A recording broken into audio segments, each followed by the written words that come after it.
You know the story. The proud people, the tower to heaven, the angry God who confuses their language. But you've never heard the real story. What if the Tower of Babel wasn't an act of defiance? What if it was a machine?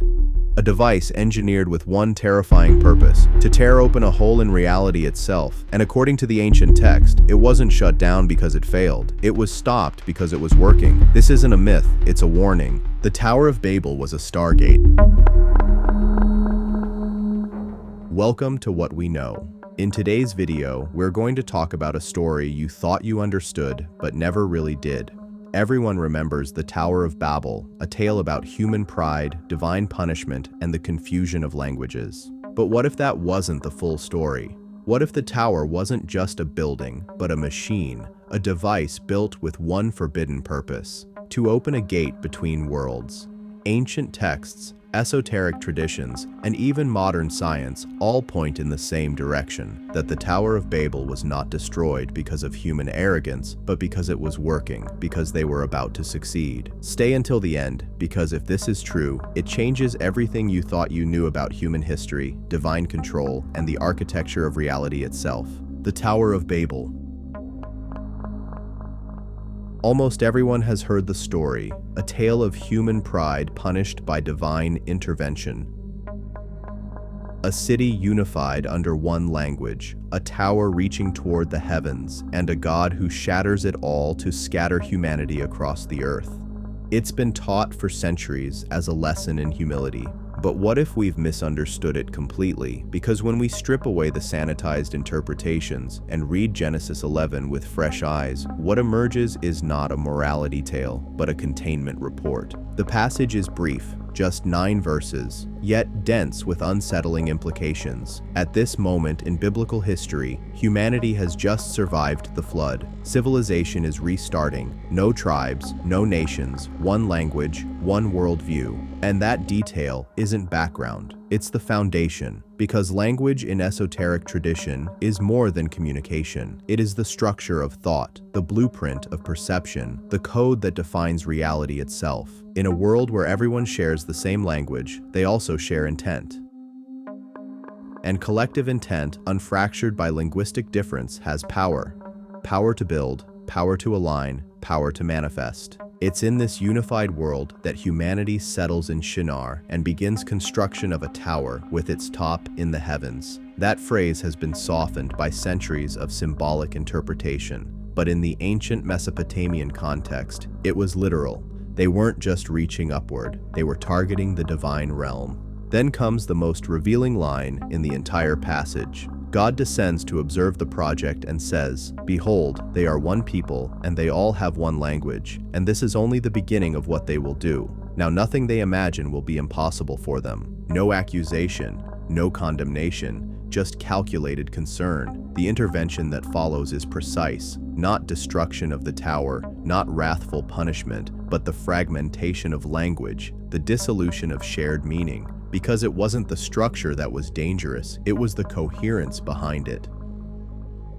This is the detail most retellings ignore. The project was not a failure, it was functioning. It had progressed far enough that intervention became mandatory. The problem wasn't pride, the problem was success. And what was that success exactly? The implication is chilling. This was not just a tower, it was an instrument, perhaps architectural, perhaps symbolic, perhaps even vibrational, designed to bridge worlds, to re-access something lost, something ancient, something sealed. In this light, the story of Babel is no longer about divine punishment. It becomes something far more disquieting, an emergency protocol, a preemptive strike to shut down a project that had gotten too close to its goal, because they weren't trying to defy God. They were trying to reach something older than nations, older than myth, and they almost did. The Sumerian connection. To understand the Tower of Babel, you have to go deeper, not just into scripture, but into the ground beneath it.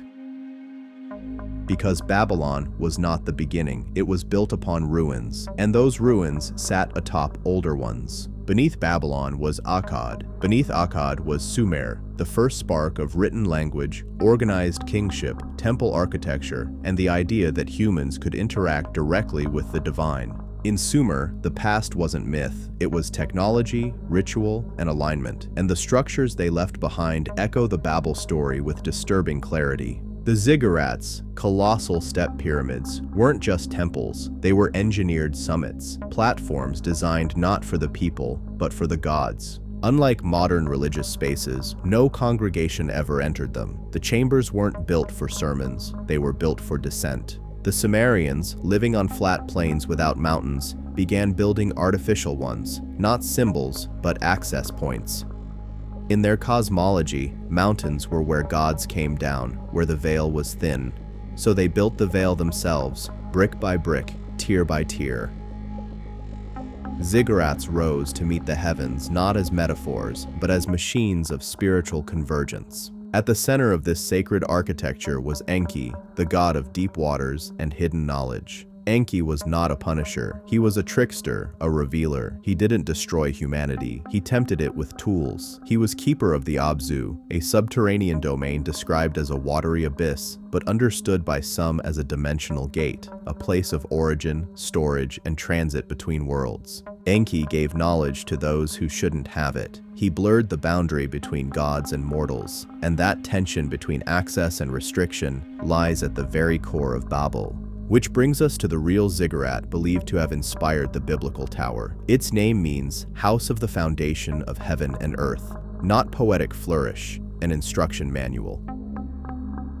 It was a structure designed to connect two planes of reality, 7 levels, celestial alignment, possibly built atop a site already sacred long before the Babylonians touched it. It wasn't alone. Across Mesopotamia, other ziggurats mirrored constellations above, forming a terrestrial reflection of the heavens, a network of ascending thrones meant to echo divine geometry. The Tower of Babel was simply the largest, the final, most ambitious attempt to reactivate an ancient protocol. If this is true, then the Genesis account isn't describing a one-time act of rebellion. It's describing the final chapter of an old technology, a project handed down across ages from Sumer to Akkad to Babylon, reaching its apex just before it was shut down. The interruption wasn't punishment. It was a containment protocol enforced to prevent humanity from opening something buried, something encoded in architecture, aligned with stars, and powered by collective intent.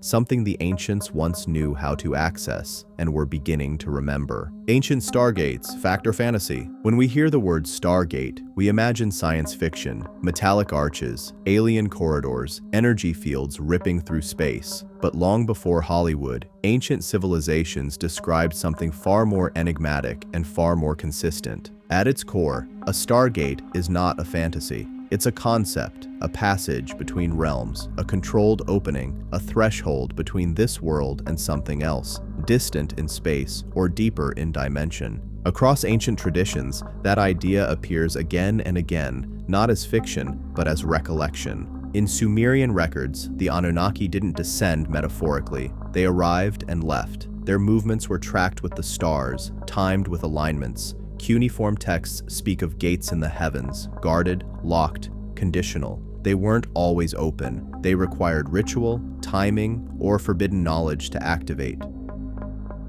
Some texts even suggest that these portals could be forced open if one dared. Egyptian writings echo the same pattern. The Duat, the underworld, wasn't a vague spiritual plane. It was mapped. It had boundaries, gates, guardians, checkpoints. The Book of What Is in the Duat describes star portals that could be navigated only by those who knew the precise frequencies, names, and codes. These weren't metaphors, they were instructions. India's Vedas and the Mahabharata go even further. They describe sky doors, luminous vehicles, interdimensional pathways. Some were accessed through mantras, others through what they called machines of light. These weren't dreams. They were technologies of transition, vehicles between planes. And all of this leads back to a single question. What if the Tower of Babel was one of them? Genesis says, the builders sought to reach the heavens. That phrase has been softened, spiritualized, but what if heaven wasn't poetic? What if it referred to a real domain, a layer of existence, a vibrational spectrum, a coordinate in the architecture of reality? Some esoteric researchers believe that's exactly what it was. They argue that the tower wasn't just tall, it was tuned. A ziggurat, yes, but configured as a resonant machine built to interface with stellar geometry to open something. And the clue lies in that cryptic divine response. Now nothing they imagine will be impossible for them. Not they are prideful, not they are sinful, but they are breaking through. The theory suggests that Babel was not an act of defiance, but of memory, a reactivation, an attempt to rebuild what was lost in the flood, a pre-diluvian technology inherited from the age of giants, of Nephilim, of gods who walked the earth. Knowledge encoded in proportion, alignment, material. Supporting evidence appears in Sumerian cylinder seals, strange carvings of figures approaching tiered devices pulsing with lines of energy, surrounded by celestial glyphs. Some call them altars. Others see machines designed to resonate, machines built to connect. And again we return to Anunnaki, the ziggurat whose name means house of the foundation of heaven and earth. This wasn't symbolic. It was descriptive, a structure built layer by layer to synchronize two realities, not a myth, a blueprint. And if that's true, the Tower of Babel wasn't destroyed because it failed. It was stopped because it was working, because it was about to complete the circuit and someone, or something, intervened. Modern physics curiously begins to echo these possibilities. Wormholes, entanglement, curved space-time, high-energy resonance fields, theoretical doors that flicker open under precise conditions. Brief, unstable, dangerous, but real. And if those doors occur in nature, the next question is simple. What happens if you build one on purpose? That may have been the true purpose of the tower. Not to touch the sky, but to breach it. To align Earth with something else. And for a moment, just a moment, it might have succeeded. What they knew and why it was erased. We've been told for centuries that ancient civilizations were primitive, that they moved slowly, understood little, and saw the sky with naive wonder. But what if that's not true? What if they weren't primitive, but profound, advanced in ways we no longer understand, and perhaps were never meant to? The deeper you look, the more cracks you find in the official story. Cultures across the ancient world built megaliths aligned with celestial events, solstices, equinoxes, star risings like Sirius, long before any known instruments existed. Structures like Nabta Playa, the Great Pyramids, or Stonehenge weren't built at random. They were calibrated, tuned, aimed at the sky with mathematical precision, as if they weren't just observing the stars, but interfacing with them. Texts like the Book of Enoch, once considered part of biblical canon, later buried, speak of forbidden knowledge passed down from watchers, divine beings who taught humanity the secrets of heaven, metallurgy, astrology, weaponry, enchantment. In modern times, authors like Zecharia Sitchin translated ancient Sumerian tablets that describe beings descending from the stars, not as symbols, but as records of contact. These weren't myths, they were warnings or manuals. And the Tower of Babel? It fits the pattern, a symbol of ascent, yes, but also of initiation. In mystery traditions, the path upward has always been spiritual as well as physical. Each level of a tower or temple marks a phase of transformation. Reaching the heavens meant more than touching the clouds. It meant crossing the threshold between planes. So why stop it? Why intervene? Because the tower didn't fail, it functioned. And that was the problem. The divine reaction in Genesis isn't one of rage, it's one of urgency. Now, nothing they imagine will be impossible for them. That is not the voice of a God offended by pride. It's the voice of a gatekeeper watching the door begin to open. The destruction that follows is surgical, not just the collapse of a tower, but the fragmentation of language itself, the severing of the unified code that allowed collective intention to manifest at scale. In essence, it was the first firewall. And that fear, the fear of humans breaking through, still echoes today. We see it in how forbidden texts are buried, in how ancient knowledge is dismissed as myth, in how modern science brushes against the veil, AI, quantum computing, particle colliders, and is met with anxiety. Because the deeper fear is this: what if we activate it again? What if the next tower isn't made of stone, but of data, of code, of thought? And what if once again, they intervene? The Tower of Babel isn't just a story about the past, it's a warning about the present. When we look at the archaeological clues, the suppressed texts, and the recurring patterns across ancient civilizations, one thing becomes clear. There was knowledge, advanced, structured, and deliberate, that humanity once possessed and then lost, or perhaps it was taken. And the reason might be simple. Because unified intention, directed through architecture, language, and belief, has power, real power. The kind of power that reshapes civilizations, the kind of power that challenges control. That's why the story of Babel matters today, because we're approaching that threshold again, but this time not through brick and stone, but through technology. Through quantum computing, artificial intelligence, and large-scale experiments that even scientists admit we barely understand.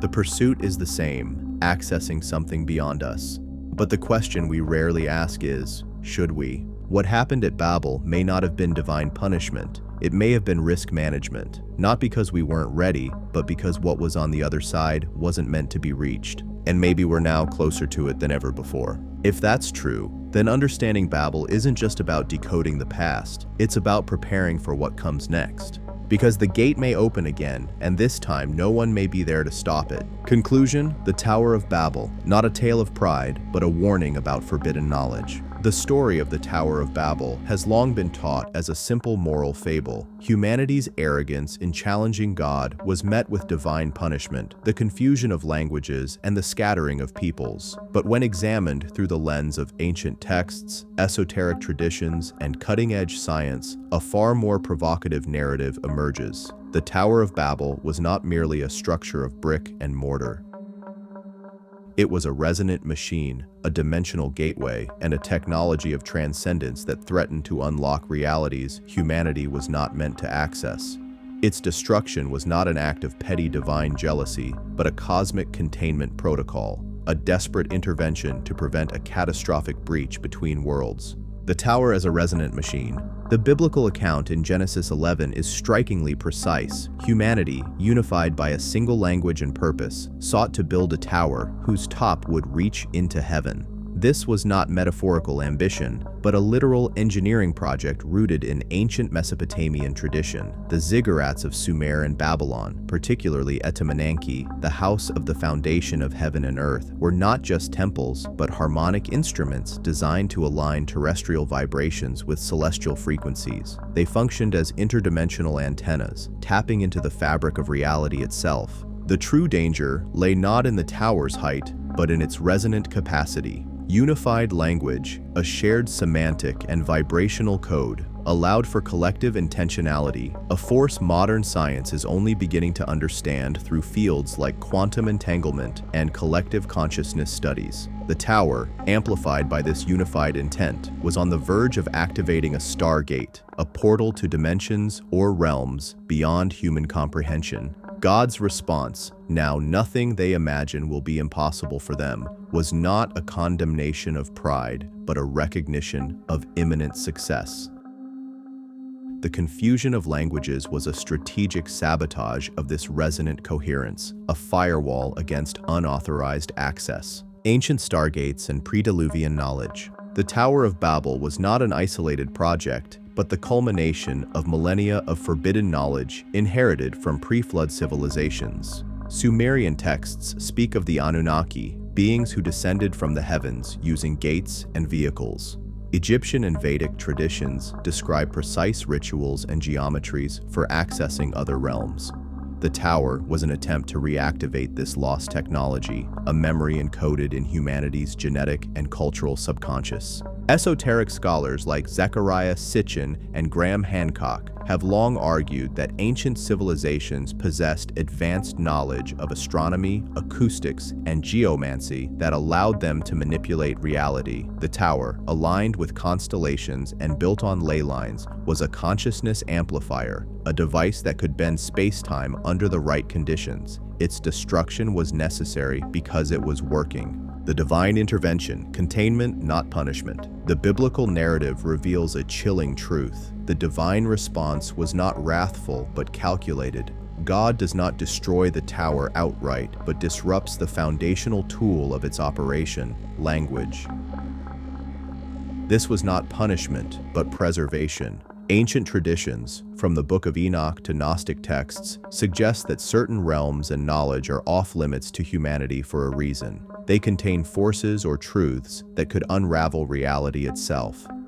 The tower was a threat to cosmic order, and its shutdown was an emergency measure to maintain balance. Modern parallels, the New Babel. Today, humanity stands at a similar threshold. Quantum computers, particle colliders, artificial intelligence, and genetic engineering are our modern towers, technologies that seek to unlock the deepest secrets of existence. Like the ancient builders, we are driven by a unified global language of data and code, and we are closer than ever to breaching boundaries we do not fully understand. The warning of Babel is more relevant than ever. Some doors should not be opened. The fear that permeates discussions about AI singularity or quantum experimentation echoes the divine concern in Genesis. Now, nothing they imagine will be impossible for them. The story of Babel is a cautionary tale about the perils of unchecked technological ambition without wisdom or ethical grounding. The ultimate truth: we are not meant to know everything. The Tower of Babel teaches that there are limits to human exploration, not imposed by a jealous God, but by the inherent fragility of reality. Unity of purpose is a powerful force, but it must be guided by reverence and responsibility. The ancient builders sought to reclaim a lost divinity, but in doing so, they risked unleashing chaos. The tower's legacy is not one of failure, but of near success, a reminder that humanity's potential is both immense and dangerous. As we advance toward new frontiers, we must ask, are we building a new Babel? And if so, will we heed the warning? What do you think? Was the Tower of Babel a divine punishment or a cosmic quarantine? Share your thoughts below. The truth may be closer than we think, and the next tower is already being built. Thanks for watching, everyone. If you enjoyed this video, don't forget to like, subscribe, and hit that notification bell so you never miss an update. Drop a comment below with your thoughts. I love hearing from you. Check out more videos on the screen, and I'll see you in the next one. Take care.